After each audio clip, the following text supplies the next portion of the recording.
Baik, terima kasih. Salam Malaysia Madani dan selamat pagi, selamat menonton Cerita Pagi Sabah di Selamat Pagi Malaysia pada kali ini. Kita juga tahu bahawa sambutan Bulan Kesedaran Kanser Kolorektal telah pun berlalu, iaitu disambut pada bulan Mac. Namun begitu, kita ingin berkongsikan berkenaan dengan kesedaran berkenaan dengan kanser kolorektal pada hari ini bersama dengan tetamu jemputan kita. Dan juga kanser kolorektal ini sebenarnya merupakan kanser ketiga yang juga dikenali lazim di seluruh dunia, turut menjadi punca kematian pesakit kanser ini. Baik, kita terus bersama dengan Dr. Krishnan Sriram, iaitu pakar perunding bedah kolorektal dan bedah am Hospital Queen Elizabeth dan juga Hospital Glen Eagle Sabah untuk mengetahui dengan lebih lanjut berkenaan dengan perkara ini. Baik, Doktor, boleh kita kongsikan sedikit ataupun secara ringkasnya apa itu kanser kolorektal? Ya, hai Magdalene.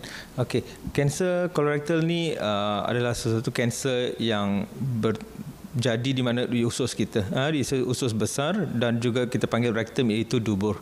So, kanser ni boleh terjadi di mana-mana bahagian usus ni. Bila kanser itu berlaku di antara bahagian usus ataupun bahagian dubur, dan kita panggil sebagai kanser kolorektal. Kanser ni berpunca biasanya sebab ketumbuhan kecil, iaitu kita panggil polip. Bila polip ini tidak dikesan awal, dia akan membesar menjadi besar, dan begitulah kanser itu boleh terjadi. Jadi siapa yang berisiko tinggi untuk mendapat ataupun mengidap kanser ini, Doktor?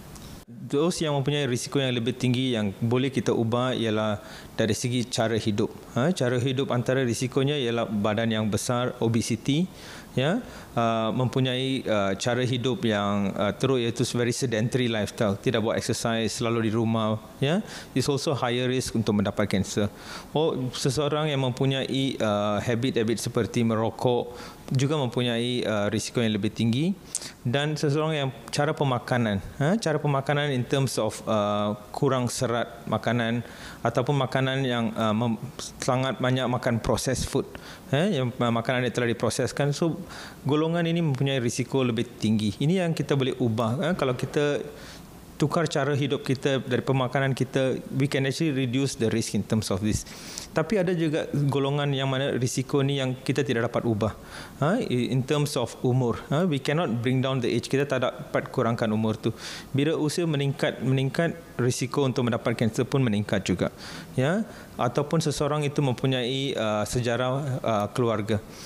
Someone in the family ada kanser usus, maksudnya hal seterusnya juga mempunyai risiko yang lebih tinggi sikit.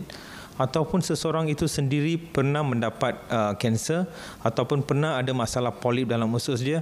So seseorang ini pun kena pantau lebih kerap sikit sebab mereka mempunyai risiko yang lebih tinggi juga. Okey, mungkin secara cadangan juga bagaimana mungkin langkah untuk kita mengatasi bagi kita mengidap kanser kolorektal ini?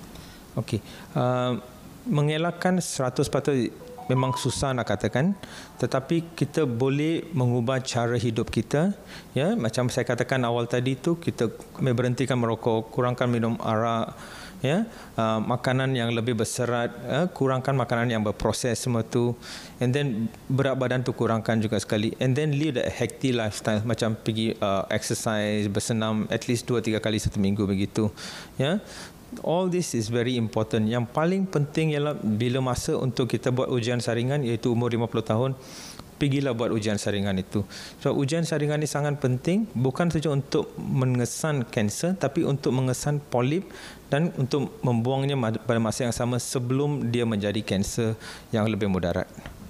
Okey, baik, terima kasih sekali lagi Dr. Krishnan, dan juga sedikit penjelasan yang boleh kita jadikan sebagai panduan dalam kita mengamalkan hidup sehat, dan kesihatan anda adalah tanggungjawab anda. Jadi jangan jadikan diri kita sebagai salah seorang ataupun sebahagian daripada statistik untuk kanser ini. Baik, terus menonton Selamat Pagi Malaysia. Saya Magdalena Debol, RTM. Kembali ke Angkasa Puri. Terima kasih banyak, Meg. Itu dia cerita pagi di negeri Sabah. Baiklah, sekarang pengisian